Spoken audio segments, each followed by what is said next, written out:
Like some other parts of Boston, Roxbury is going through dramatic changes, and that's the scenario for an original theater piece to be performed tomorrow and Saturday at Hibernian Hall. It's called Roxbury Strong. We'd like to welcome one of the leaders in the production, the summer playwright for the Madison Park Development Corporation, Ron Jones. Hello. Thank you very much for being with us, Ron. Thank you. No, absolutely my pleasure.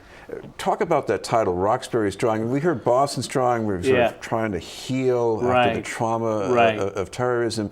And I guess this is about trauma in Roxbury, too. Yeah, it's to a great extent, it's that same thing. It's that Roxbury is a community that for decades has basically lived with a narrative that didn't necessarily reflect who it actually was.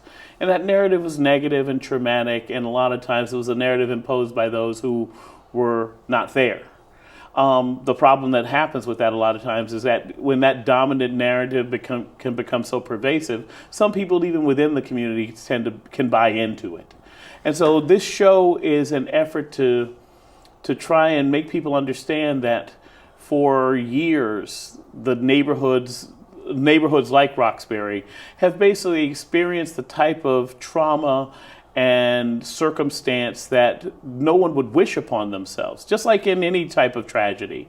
But if you can stay focused and do the right thing and do what any neighborhood is really designed to do, which is to give you an opportunity to thrive and grow and learn who you are. If you can do those things in spite of all of the complications and challenges that your neighborhood may specifically face, you can develop what we call a Roxbury strength, a type of depth of character that gives you a lot of the types of things that, the type of character tests that a lot of people who live in areas of privilege don't ever have to take into account.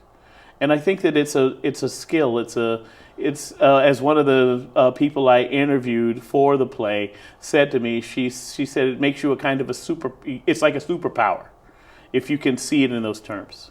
What about those challenges, at least the ones that are going to be talked about in this performance? Well, a lot of the performance revolves around the idea of gentrification, because that's the new big challenge that's facing not just neighborhoods like Roxbury, but neighborhoods all over the country, generally predominantly black and brown neighborhoods that for decades were underserved or over-policed or whatever the case may be. In the specific case of a place like Roxbury, the idea is that it started as a wonderful place that was really mixed and diverse, in the 40s and the 50s and into the 60s, but by virtue of civil rights, by virtue of white flight, and the lesser degrees of black middle class flight, by virtue of the busing crisis, and over-policing, the sort of the heavy-handed policing laws of the 80s that over-criminalized people for nonviolent offenses. These were the elements that made, and then all the drugs, crack and so on, that they besieged this community. But what most people tend to forget is that the vast majority of people in any place like that, the vast majority of people are good, decent folks, going to work every day, trying to raise their kids as best they know how. They just have an increased level of challenge to deal with. Well, what about the young people in the cast? Because you're writing a play, yes, but the real agents here are people who are much younger than you and me. So yes. How do you make that work?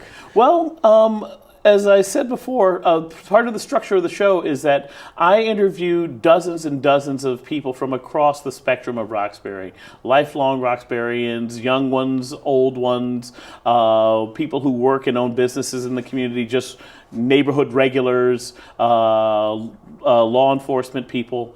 And I whittled those things, I distilled those interviews down to scripts, monologues that these young people are performing on stage. I have a cast of young people who are experienced actors from Boston Arts Academy and some of the area acting programs with people like Jackie Parker. And so for me, it was as much about teaching these young people a longitudinal history lesson that I hope they act as the agents to then pass this on to others in their generation, and also make them advocates for the type of change that I hope embodies the healthy change within a community. That gentrification in and of itself is not a bad thing. It's when people don't understand the place they're going into and what it was before they got there. That's generally where we start to see people butting up against, communities butting up against its new arrivals. We're talking with Ron Jones, the summer playwright with Madison Park Development Corporation. The thread in this theater piece is a young person who's sent out to talk to older people, right, and write a report, as right, it were.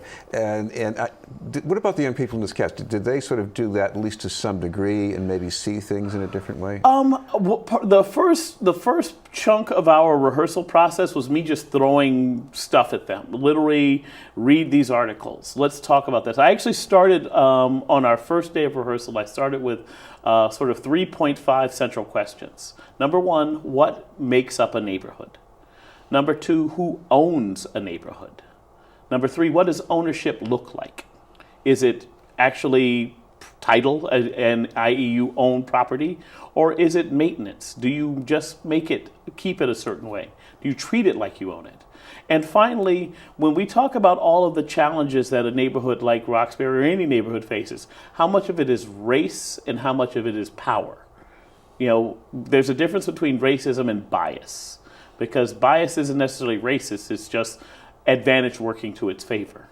And so I've constantly been asking them to answer these questions as we've been going through the rehearsal process. And once again, giving them lots of historical data about the way things were in Roxbury in the mid-'60s and into the '70s and so on. And hopefully by doing that, they will be better stewards of asking that question to their audience. I imagine part of what goes on here is you have younger people, like many others, learning things about Roxbury's history that we didn't know before, especially things that people did trying to make life better. Mm-hmm. Yeah, I gotta say that this whole process has been such an awakening for me. I am not a native Bostonian. I moved here in 1984 to go to Boston College. And one of the first messages I got when I got here was, don't go to Roxbury, don't go to Dorchester, you'll get shot. And that was, once again, coming from someplace else, that was the narrative that I was fed about an entire community. And because I didn't have much need immediately to go there, I just sort of accepted it. And by the 90s, I was actually working in the Reggie Lewis Center. And the community that I saw wasn't necessarily the community that I heard about. It's always a challenge to sort of test the ideas that were presented and see how much weight and validity there is to them. But it's also far more challenging for people to really understand the depth and complexity of any one system. When we look at things like the Black Lives Movement right now, it's not just a bunch of angry black people who, I don't know, had nothing better to do and need to get part-time jobs. No, it's people who have basically put up with levels of disdignity that they can no longer tolerate. The same thing goes for any major movement, and sometimes you can't necessarily tell what is going to make an issue or a cultural pushback reach a kind of critical mass. But I think what is so important is that we as a society make ourselves more comfortable with being more uncomfortable having these discussions. Because that's why we have these train wrecks, societal train wrecks, is because people are not taking into account the narrative of the other. I didn't when I got here. And one thing, when I got to Boston College, one thing that happened to me was within less than a month of my being there, I was assaulted by my roommates. And what that made me realize that basically a lot of the guys I was going to college with were the same people whose parents were yelling at buses a decade earlier. And so that anger was still really, palpable. And once again, the reason that the busing crisis happened was because people weren't taking into account the disparages between the way African American children were being educated and the non-African American population. And once again, it led to a train wreck. And those waves tend to ripple forward unless we do what we can to, settle down the ripples. We're talking with Ron Jones from the Madison Park Development Corporation. Ron, you're going to, in this production, really be pitching to the younger audience. And this is not just going to be people having discussions. We're going to hear the sound of what they're talking about. Oh, too. yeah. I hope so. We actually, first off, I have to thank Madison Park so much for their faith in bringing me on to do this project. It's part of their 50th anniversary celebration of the Madison Park Development Corporation. And this is one of the things that they're giving back to the community, just to say, listen, we are you and you are us. But one of the things that, in creating this piece, one of our young men, Jaden Pontus, who is the lead character, he raps. And he has written several amazing original raps that are folded right into the show. We're working with one of the area icons of rap, Mike Boston. He's going to be the DJ live on stage, and he's going to be carrying the soundtrack through the entire piece.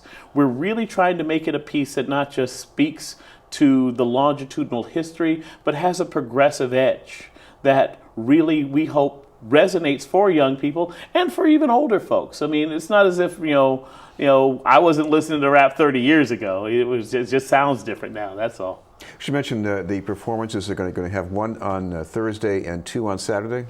2 on Thursday, 2 on Saturday. Okay, and this is going to be at Hibernian Hall? Hibernian Hall, yes. And what times are we talking about? It's 138 Dudley Street, and the times will be 2:30 p.m. in the afternoon and then 7:30 in the evening on Thursday and on Saturday. Thank you very much for being with us. Hey, absolutely my pleasure. Ron Jones of Madison Park Development Corporation.